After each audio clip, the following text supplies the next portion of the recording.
Bom dia, quarta-feira, 9 de novembro de 2016. Eu sou Paula Paparelli e esse é o Bom Dia Baixada, ao vivo pela Santa Cecília TV. Recebemos em nosso estúdio o vereador reeleito, professor Kenny Mendes, e o consultor financeiro e jornalista Rodolfo Amaral são os nossos convidados de hoje. Juntos, vamos repercutir os principais fatos da nossa região e do nosso país e também vamos falar muito de política internacional. Não tem como, vamos às notícias do dia, uma vez que o mundo hoje acordou com a surpreendente notícia de que Donald Trump é presidente eleito dos Estados Unidos. Ele venceu Hillary Clinton por 276 votos em colégio eleitoral contra 218 da democrata. A vitória se veio de estados importantes como Flórida e Carolina do Norte. Com isso, ele é o 45º presidente americano eleito. Uma vitória surpreendente e apertada, na opinião de vocês? Bom dia, Kenny. Obrigado por ter vindo aqui ao programa. Bom dia, Paula. Bom dia, Rodolfo. Prazer enorme estar aqui. É realmente surpreendente, né? As pesquisas indicavam o contrário, né? E o mundo acordou com essa notícia hoje, né? Uma incógnita de como será a política internacional daqui para frente. Preocupante, talvez. Posso colocar assim, Rodolfo? Um pouco preocupante.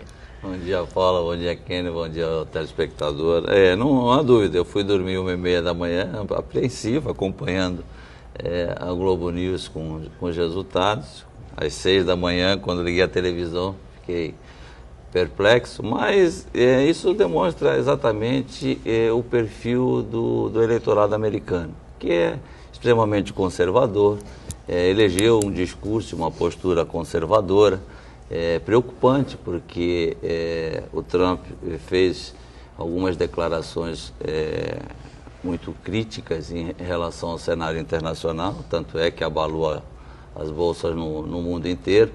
Vamos ver qual é a distância entre o discurso e a prática. Sim. Agora, né? Até porque se há esse lado negativo da postura pessoal do presidente eleito, a gente precisa entender também que o Congresso americano é bastante diferente do Congresso brasileiro. Ele é conservador, tanto é que muitos republicanos hoje não concordavam com a postura do Trump. Ele quase que perdeu o apoio dentro do próprio partido. Aliás, na trajetória dele política, ele foi para os dois lados sempre, né? Uma hora Sim. Ele era democrata, outra hora ele era republicano, foi e voltou várias vezes. Então, demonstra ser, sobretudo, uma pessoa instável, radical até.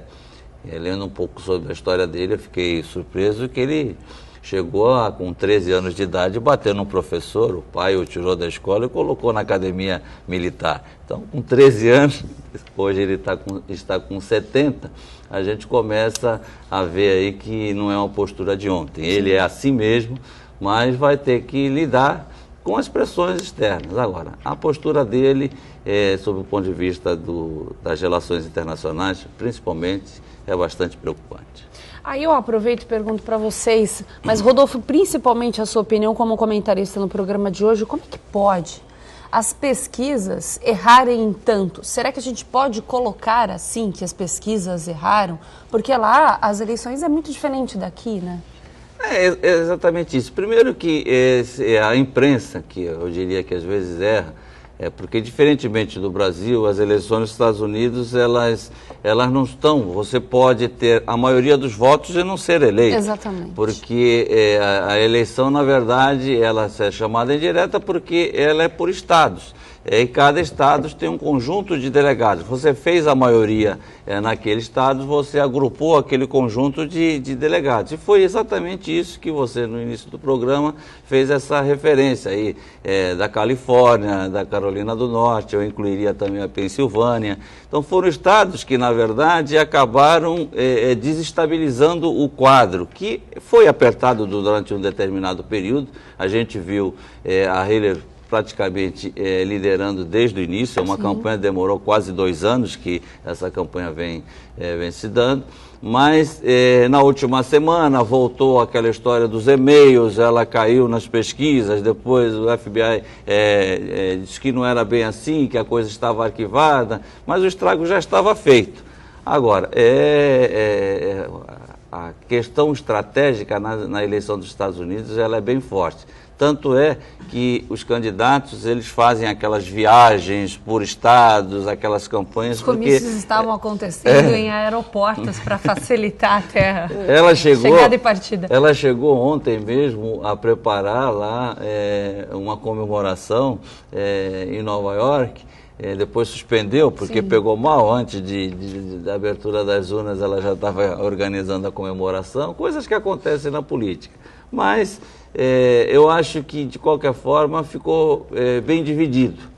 Tá? Estava dividido e continuou dividido, porque ele vai ter, como eu disse, que lidar com um Congresso também conservador e com praticamente metade aí do eleitorado. Então vai ter que ser conciliador em alguns pontos de vista, eu acho, até porque era um homem de televisão, a gente não pode esquecer isso, né?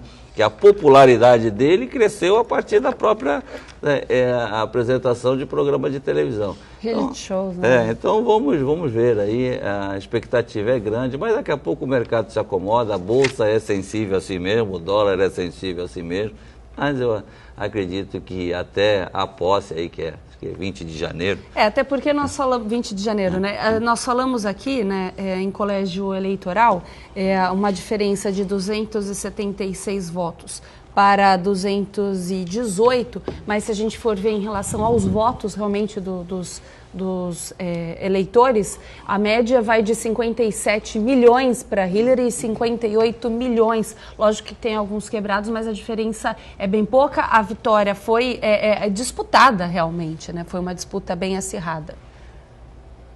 Não tenho dúvida disso. E isso deixa a opinião pública, quer dizer, segundo os levantamentos aí que foram feitos, foram os brancos, certo? Não os votos brancos, né?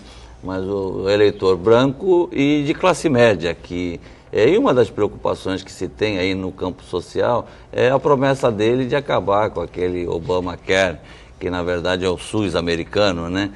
Porque foi um avanço nos Estados Unidos, mas não visto dessa forma pela classe dominante nos Estados Unidos, que é bem diferente, certo? E é bem mais abrangente do que aqui no Brasil. Então, vamos ver, eu repito que as consequências. O estrago está feito, eu diria que boa parte dos brasileiros, aliás, foi feito aqui num evento no consulado americano, foi feita uma simulação de eleição. Ontem eu estava assistindo na televisão e a Hillary ganhou com 87%. Quer dizer, aqui a coisa era diferente. Se a eleição americana fosse aqui, ela teria uma grande vantagem. Mas... Não tem nem o que comentar. Kenny, concorda com essa mudança toda aí, com essa transformação do Trump? A disputa foi bem acirrada, se a gente for ver, né? Foi, mas também tem um detalhe interessante, é que o voto nos Estados Unidos ele é facultativo, né? Ele não é obrigatório. Então é normal também os institutos de pesquisa errarem bastante, porque nós temos também uma grande população rural, né? A metade dos Estados Unidos é composta por habitantes da área rural, de agropecuária, principalmente nos estados do centro e do centro-oeste.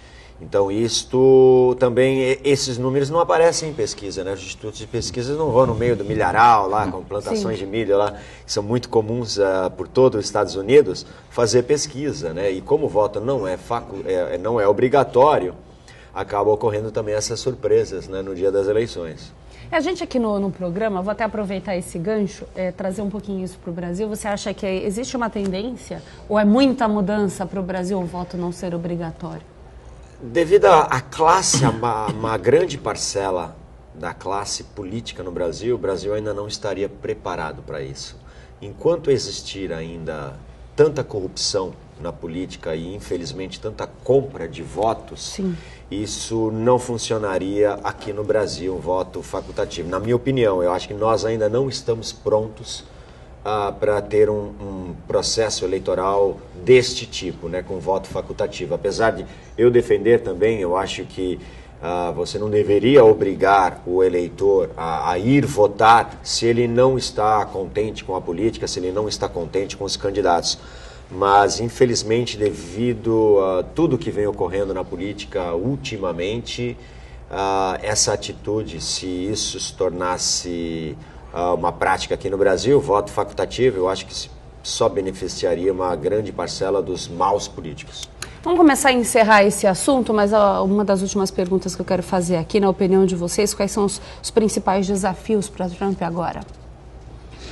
Veja bem, haverá sempre uma instabilidade aí em todo o país em relação ao terrorismo. Eu acho que é uma situação preocupante, até porque, por mais que você tente se precaver dessas ações, elas são múltiplas e elas são projetadas de formas inusitadas, certo? Porque não se tem no terrorismo o interesse, na verdade, de atingir muitas pessoas, certo? Mas para mostrar para determinados grupos, alguns países, que eles não são tão seguros quanto parece. Então, eu acho que o terrorismo é uma atitude, eu diria até que teve uma grande influência no comportamento aí do eleitorado, porque o povo americano ele já é instável por natureza, ele vive, quer dizer, essa superpotência.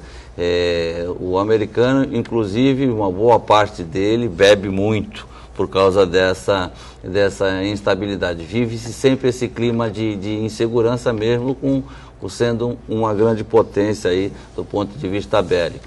Mas eu acho que não é só isso, eu acho que nós temos uma mudança interessante e preocupante, inclusive para o Brasil, já agora no dia 15 de dezembro, com a oficialização aí do ingresso da China na Organização Mundial do Comércio.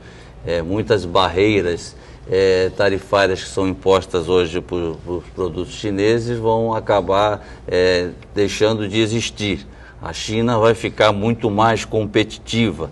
E como eles pagam baixos salários lá e tem a produção em larga escala, isso deve interferir aí nos grandes mercados. Já fez isso recentemente aí com a questão do aço, e nós fomos vítimas disso aqui no município de Cubatão, mas no Brasil, na economia brasileira de um modo geral. Então, eu acho que essas relações vão ser mais acirradas daqui para frente. Então, é a questão econômica e a questão do terrorismo, eu acho que vai dar o norte aí das discussões nos próximos 4 anos, sem a menor dúvida. E o que muda para cá em termos políticos e econômicos? O que representa essa vitória do Trump aqui no Brasil, na América Latina? Veja bem, aliás, ele é economista até, né, o Trump. Não vamos também só ver os deméritos, é um grande empreendedor, né? Não fosse isso, só ele é polêmico. Tirando as polêmicas e alguns discursos dele, tudo bem, a gente até lembra que ele é economista, né? Mas é que assusta. Ele vive dizendo que ele recebeu $1 milhão de apoio. O apoio do pai dele para ele foi de $1 milhão, e ele alega ter hoje uma fortuna de $10 bilhões, em que pese em falar que metade disso. Mas ele é polêmico porque ele diz, inclusive, admite que foi um sonegador de imposto federal. Eu falei, empresa, é tanta coisa relativa aqui. Não, e ainda fala isso.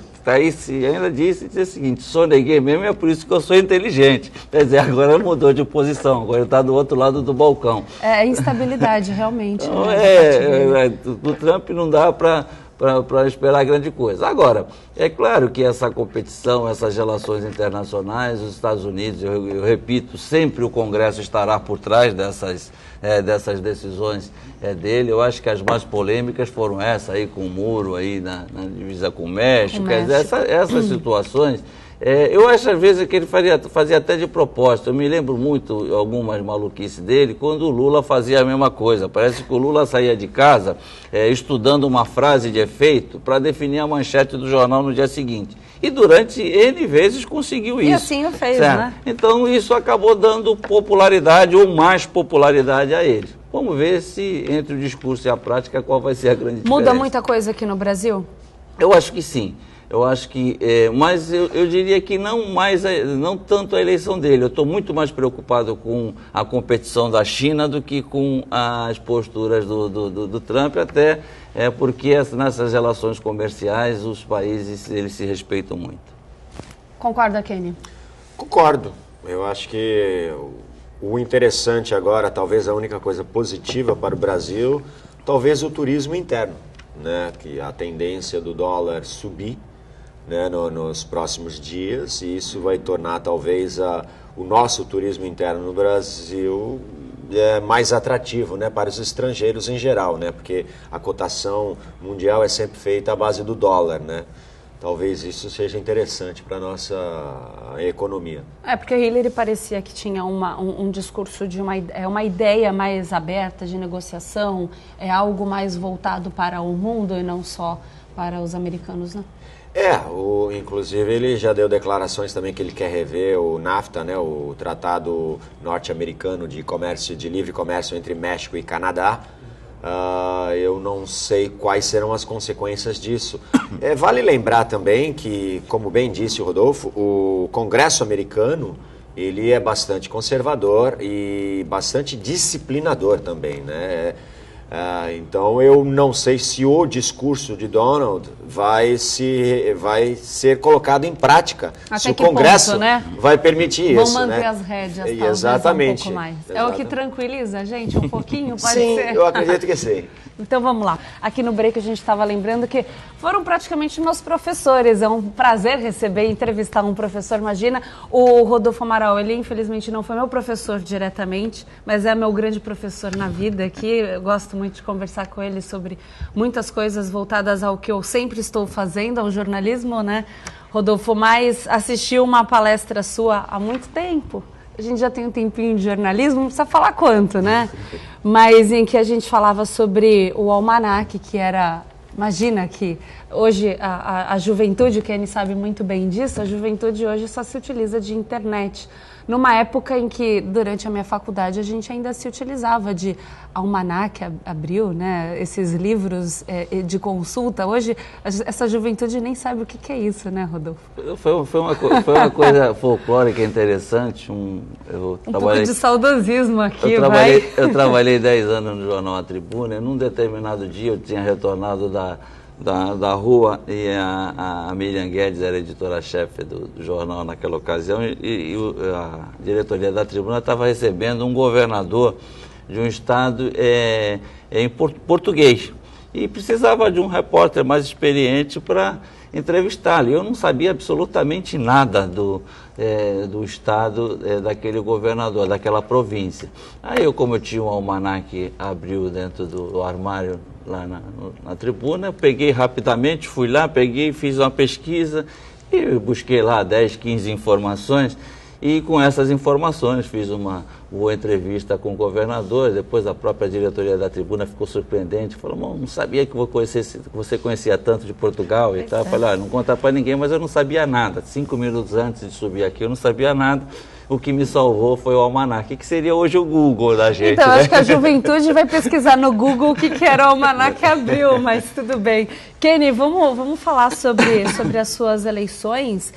Tenho aqui algumas informações importantes. O professor Kenny foi reeleito com a expressiva marca de 24.765 votos e tornou-se o vereador mais votado na história da cidade de Santos. Em 2012, foram 3.376 votos obtidos. Os números deste ano impressionam, pois a soma dos brancos nulos e abstenções para vereadores no último pleito foi de 112 mil votos, o que corresponde à marca de 36% dos eleitores aptos a votar. Kenny, eu te pergunto, essa votação foi bem acima da média? Foi uma surpresa para você? Foi, não tem como negar, né? Obviamente que fico muito feliz, mas nem nas nossas mais otimistas previsões, né, a gente imaginaria que poderia bater esse recorde histórico que já estava aí há bastante tempo, né? Uma honra muito grande numa cidade que já teve tantos políticos importantes, né? Eu fico lisonjeado com isso. O seu eleitorado ele é composto de muitos jovens universitários. Você acha que isso também contribui ou realmente foi de acordo com o seu primeiro mandato, o seu trabalho desenvolvido? Como é que você avalia esses votos, votos expressivos? Um pouco de tudo, bastante, muito, uma grande parcela jovem, né? Mas também o tipo de trabalho que nós realizamos, que eu realizei durante os 4 anos de mandato, né? Eu fiz questão de não ser aquele vereador bairrista ou de uma única causa, né? Eu fiz questão de visitar todos os bairros da cidade, sem exceção, área continental, morro, zona noroeste, área insular, por inteiro.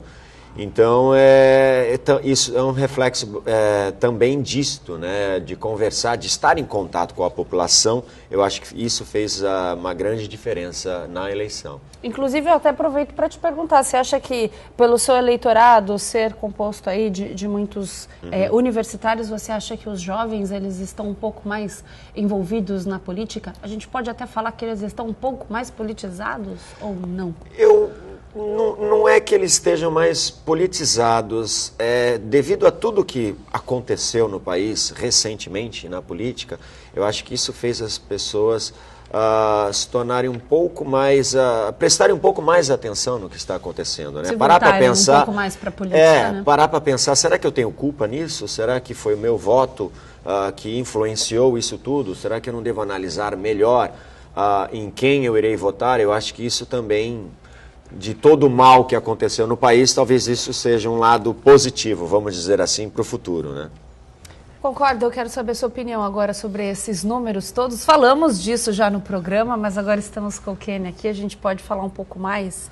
Essa participação, esses números surpreendentes aí, como é que você avalia isso, Rodolfo? Eu acho até que a votação do Kenny devia ser aí objeto aí de um estudo mais aprofundado, de uma tese aí na área política. Eu vou dizer por quê. Primeiro, os números são muito expressivos, nunca, como diria o Lula, nunca vistos na nossa história aqui, mas principalmente por se tratar de uma candidatura à vereança, que você tem uma multiplicidade de candidatos. Quer dizer, todo mundo tem pelo menos 5 amigos que acabam sendo candidatos e fica dividido na hora de votar. Tem que ficar mentindo para todo mundo, eu votei em você, porque são todos amigos. Então, dentro numa campanha desse perfil, ter essa votação que ele teve realmente é muito surpreendente. Depois, o próprio trabalho do vereador em si, certo? Porque é diferente de uma campanha majoritária em que você ou elege determinadas propostas e o candidato majoritário tem mais tempo de expor, ou então você reelege, certo, algum candidato em cima de obras físicas, realizações visíveis, tá? Não é? O vereador, como o fundamento básico dele é legislar, ele tem uma interface com a sociedade muito distante, tá? Mas o Kenny, ele soube, eu diria, eu acho que essa tese, esse levantamento, essa análise mais aprofundada poderia identificar isso, não só essa relação com o jovem, o fato de ser professor, como o Fabião também teve boas votações, mas eu diria que um fenômeno que isso poderia comprovar na eleição do Kenny é o impacto das redes sociais, certo, na campanha eleitoral. Ele é uma prova, tá?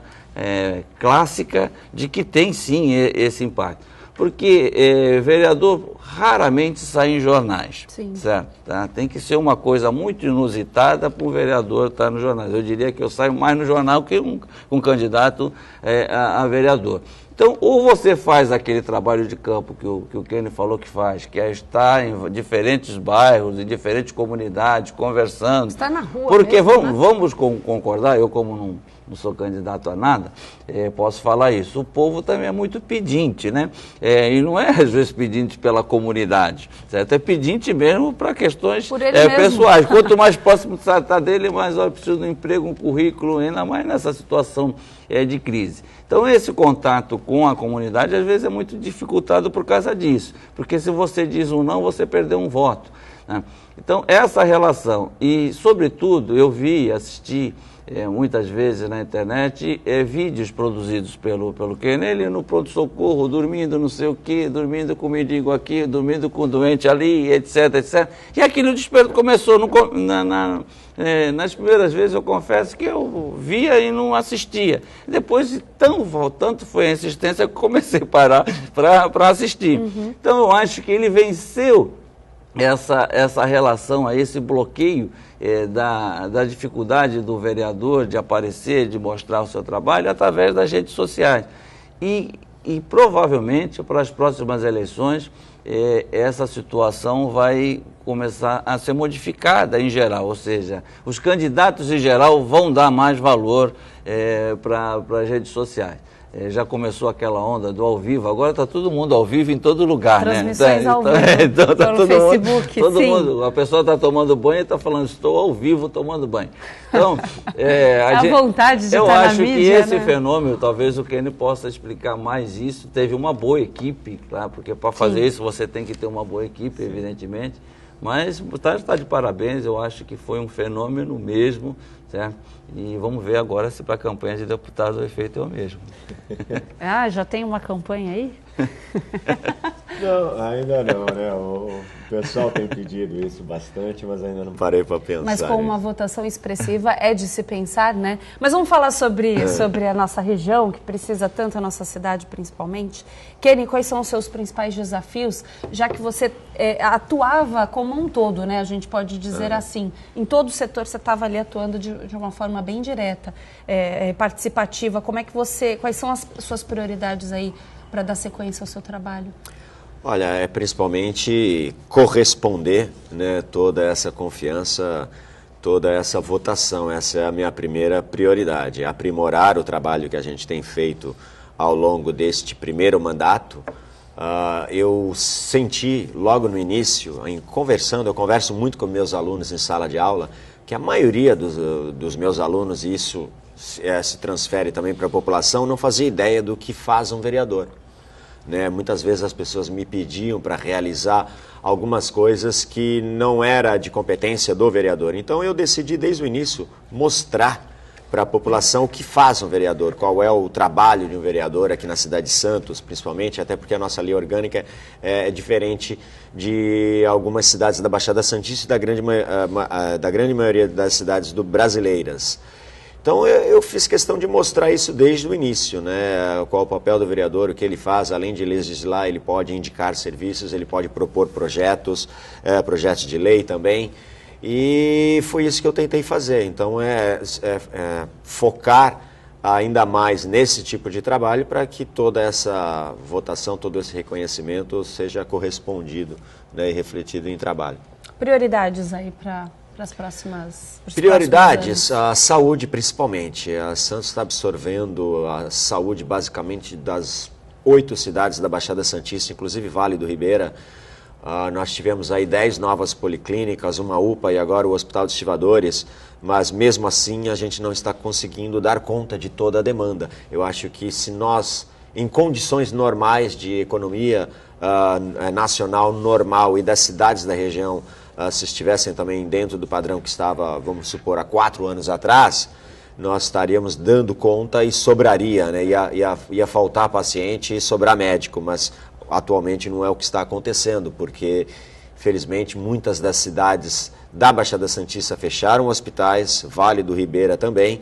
Então, nós estamos absorvendo uma grande demanda de saúde em toda a rede, seja ela municipal, inclusive a estadual também, Guilherme Álvaro. O pessoal tem notado aqui do governo do estado, você passa em frente ao Guilherme Álvaro, você vê aí veículos de todos os lugares que você possa imaginar do estado, aguardando na porta, trazendo pacientes. Então isso é um desafio muito grande, né? E é preciso focar bastante nisso. Preocupa essa atual situação? Não tem como falar de saúde e não perguntar. Preocupa essa atual situação do Hospital dos Estivadores, né? Já era para ter suas portas abertas? Preocupa, né? Tem uma nova liminar, né? Eu fico triste, realmente. Nós temos que falar sobre o contrato assinado da vencedora, né, o Hospital Oswaldo Cruz, e aí a Fundação Oswaldo Cruz, porque a legislação, através de uma emenda, ela foi modificada, que exigia que essa organização que iria operar o hospital fosse uma organização social, se fundasse uma fundação para poder operar o Hospital Estivadores. E quando saiu a licitação, eu fiquei muito feliz do Hospital Oswaldo Cruz, quando ele havia vencido essa licitação, porque é o terceiro melhor hospital do país, né? Primeiro nós temos lá o Einstein, em segundo o Sírio-Libanês e terceiro o Oswaldo Cruz. Então foi uma felicidade muito grande, porque nunca na história, não digo nem de Santos, da Baixada Santista, nós tivemos um hospital deste nível, ainda mais público, né? Então isso foi uma felicidade muito grande, mas devido à exigência do contrato, que a Fundação necessitaria ter 3 anos de abertura, apesar de estar lá no site do Hospital Oswaldo Cruz, que é uma fundação criada por ele exatamente para isso, para poder concorrer nessas licitações, talvez tenha o risco de nós perdermos, né, a Fundação Oswaldo Cruz, devido a uma liminar de um ex-candidato a vereador que não venceu as eleições, né, e entrou com essa liminar para impedir o processo. Talvez, não sei se nós teremos uma outra oportunidade como essa na cidade de contar com um hospital dessa excelência aqui na cidade. Vamos aguardar, né, como será o desfecho de todo. Você acha que dá para reverter essa situação? Eu Afinal de contas, eu torço. A fundação pode, a questão da participação, a OS pode ser nova, vamos colocar assim, Sim. que é isso que eles colocam, mas a experiência do hospital Sim. 36 anos, né, de existência. Muito mais até, se eu não me engano, se não me falha a memória, mas é isso que conta, eu acho que para uma região como a nossa. Com certeza, né? Eu torço que sim, rezo que sim, que isso possa ser resolvido, né? Porque a população santista só tem a ganhar com isso. Concorda? Eu lamento dizer que não, porque eu convivo com essa área aí, eu faço consultoria financeira em 2 hospitais filantrópicos da região, conheço bastante o trabalho das OS de um modo geral. Concordo que o Oswaldo Cruz ele tem realmente todo esse expertise, todo esse know-how. Mas não vamos nos iludir que não seriam os médicos deles que viriam para cá. Eles iam, na verdade, recrutar, pagar o dobro. Porque o que é a diferença de uma fundação, de uma OS aí para um tratamento convencional com médicos do quadro? É que a fundação, eu conheço várias delas atuando aqui na região, a Fundação ABC também é bastante tradicional, é que o médico que ganhava 5 vai ganhar 12 para fazer um determinado serviço, vai acabar desestimulando os médicos do quadro da própria prefeitura, e o fato em si, mas a recíproca é verdadeira. Existem algumas excrescências na legislação brasileira. Vocês vejam uma coisa, o hospital hoje com maior dificuldade financeira no país é a Santa Casa de São Paulo, tem uma dívida de mais de 1 bilhão de reais. E a Santa Casa de São Paulo, até um ano atrás, ela servia como OS, né, como guarda-chuva de OS, de 5 hospitais estaduais. Quer dizer, um hospital que não conseguia cuidar das próprias pernas, o hospital mais endividado do país era OS e outros 5, certo? Por que isso acontecia? Porque o que vale, na verdade, para os hospitais, do ponto de vista dessa ótica gerencial, é o quadro clínico, certo? A Santa Casa de Santos em si, está mal das pernas? Diz que recuperou aí a situação financeira, recuperou em parte, porque está naquela fase, na verdade, de que o empréstimo ainda está para começar a ser amortizado, o novo empréstimo está dentro daquele prazo de carência, então aquele desembolso que você tinha de 3 milhões mensais de juros, você deixa de ter de um determinado período, você se recupera, mas depois que voltar, a situação volta a ser caótica como está, porque ninguém sai. Um hospital que deve quase que 1 ano de faturamento não vai resolver o problema da noite para o dia. Mas nós não vamos negar que o quadro clínico da Santa Casa de Santos é o melhor de toda a região. Quer dizer, são médicos experientes, com know-how e tudo mais. Então é isso que acaba valendo. Claro que o hospital vai ter um gerenciamento melhor, certo? Pode ser que alguns médicos que atuam, certo, em São Paulo venham participar da fundação. Agora, eu acho que a equação do Hospital dos Estivadores ela é mais ampla do que isso. Certo? O Hospital dos Estivadores é sim necessário para a nossa região, de 2000 para cá. Por que eu falo de 2000 para cá? Porque você trouxe uns dados importantes, 2000 né? foi o ano que foi aprovada a emenda constitucional 29, que exige que os municípios coloquem pelo menos 15% das suas receitas corrente líquida na área da saúde. De 2000 para cá, a Baixada Santista teve uma redução de internados, né, pessoas internadas, de 15 mil pessoas. Quer dizer, em relação ao que ela tinha em 2000, hoje ela interna 15 mil a menos, que é exatamente a capacidade máxima do Hospital dos Estivadores. Ou seja, se ele voltasse a funcionar em plena condição, nós estaríamos retomando a nossa situação do ano de 2000.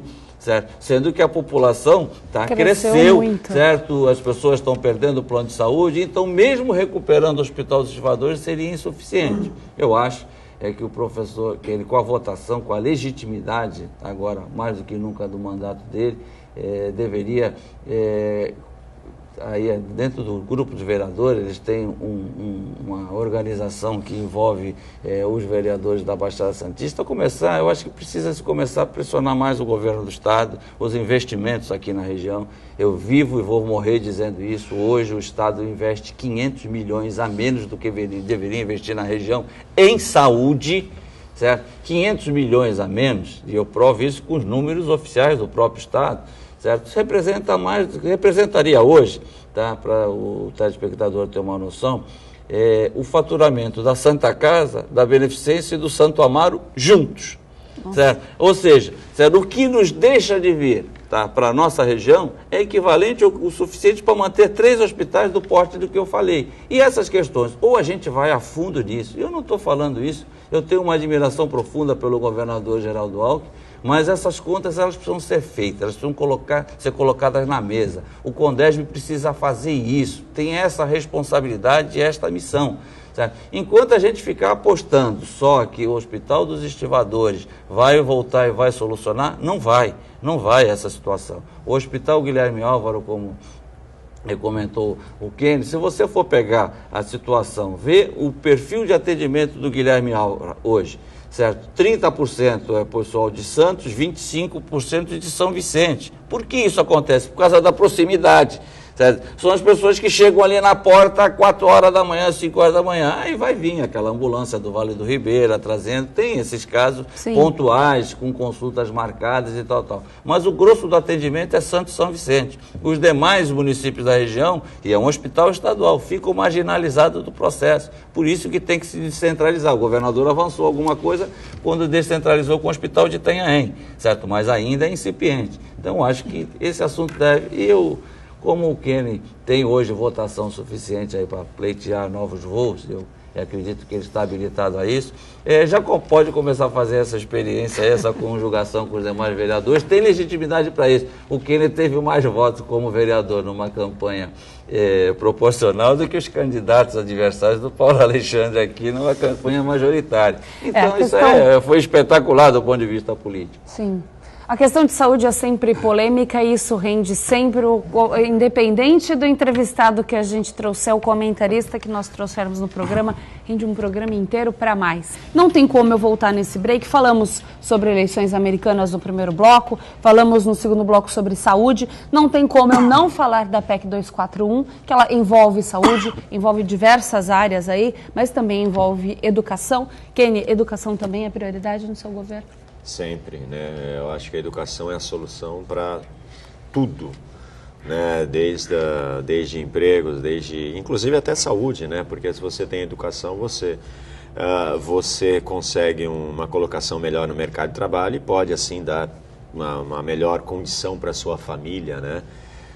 E nós temos até esse problema, inclusive, na rede de saúde geral do país, porque muita gente está deixando de pagar convênio médico por não ter mais acesso a esse tipo de serviço e acaba sobrecarregando, né, a saúde pública. Então, educação é primordial em qualquer governo. Eu te pergunto sobre educação, sobre essa PEC 241, até porque teve essa questão do Enem, seus eleitores são universitários ou estudantes que estão prestes a ingressar na universidade, tiveram essas ocupações nos colégios, isso atrapalhou e muito, é um assunto bem atual para a gente questionar, sim. Isso atrapalhou e muito, como é que você vê essa questão? Olha, eu sou a favor de qualquer tipo de protesto, qualquer tipo de manifestação, é um direito de todos, mas não uma manifestação que atrapalhe justamente, que impeça que a população possa estudar. Seria a mesma coisa que se eu decidisse protestar a favor da saúde, eu ir para a porta do hospital e impedir que os médicos e os pacientes sejam tratados, sejam atendidos, né? Então eu acho que isso deveria ser revisto, mas eles estão certíssimos, alunos, no sentido de protestar, de reivindicar seus direitos. Eu mesmo fui para a rua muitas vezes com os meus próprios alunos no passado por outros motivos, né? Sou totalmente favorável, mas eu acho que o jeito que está sendo feito, eles não podem impedir e de certa forma também prejudicar eles próprios. Você é contra rapidamente ou a favor da PEC 241? Eu sou a favor, mas eu acho que ela deveria ser revista. Algumas emendas, eu acho que alguns artigos deveriam ser modificados. Não ela como um todo, não. Até porque o Michel Temer, ele falou, fez uma declaração aí ontem e falou que os próprios estudantes deveriam estudar um pouquinho mais a PEC antes de sair protestando. Concorda com isso, Rodolfo? Falou que eles não sabiam nem o que significava. Aliás, ele deu até uma definição para a PEC, que é programa de ensino. Sim, né? ele ironizou bastante. Na verdade, quando a gente fala de educação, a gente precisa primeiro dimensionar qual é o limite do que nós estamos falando. Porque a maior parte, o que a gente chama de educação básica no Brasil, que vai da creche ao ensino médio, hoje 95% dessa etapa de ensino, da creche ao ensino médio, quem financia são estados e municípios. Aí ficaria fora da PEC. A forma de financiamento, uma parte desse financiamento vem do tal do Fundeb, certo? Que é um fundo constituído da retenção de alguns impostos, tipo ICMS, 20% do ICMS, 20% do IPVA, do FPM, do FPE, etc, etc. Nesse contexto, que esse ano deve fechar com 140 bilhões essa arrecadação desse fundo, o governo federal só entra com 10 no contexto de 140. Então, o governo federal não participa com praticamente nada, né? É menos de 6%, mais ou menos, a participação do governo federal na educação básica, certo? Que eu diria que ela é a primordial. A PEC vai atingir, sim, a PEC 241, a educação no nível superior, em âmbito federal, principalmente nas linhas de financiamento, no FIES, no ProUni, etc, etc, etc. Agora, eu acho que nesse contexto, o que o governo precisava fazer, de um lado, é rever com as universidades, se nós formos fazer um levantamento do nível de endividamento que estão as universidades privadas em todo o país, tá? Eu diria aí que nós estamos falando algo em torno de 15 a 20 bilhões de reais. Tá? Então era melhor negociar um dinheiro que já está quase que perdido, certo? Com transformação em bolsas e etc. Você teria um alívio pelo menos por uns próximos 5 anos. Tem uma outra coisa que ninguém gosta de falar, ninguém tem coragem de falar, políticos em especial quando se são deputados, tá? E próprios governadores, é que eu não sou contra a universidade pública, muito pelo contrário. Mas a universidade pública, por excelência, é elitista. Quem consegue entrar numa USP, certo? Tá? Sem fazer um cursinho, quem consegue fazer um cursinho, certo? Então, vira aquela contradição. A universidade pública serve para quem tem, tá? E hoje, se você for pegar no governo do Estado de São Paulo, USP, Unesp, Unicamp e Paula Souza custam para o Tesouro do Estado de São Paulo 14 bilhões por ano. Tá? E desses 14 bilhões, metade, 7 bilhões, são para pagar, tá, professores aposentados ou pensionistas, porque lá atrás não se pensou nos institutos de previdência. Certo? E aí você vê a USP... hoje, tá, eu tenho muitos amigos, gente até inclusive colaborador que trabalha comigo, que paga curso na USP, porque a ideia de que a USP é tudo de graça, não é não, certo? Tá, uma boa parcela de curso está hoje sendo paga. Então nós temos que começar a rever essa figura, certo?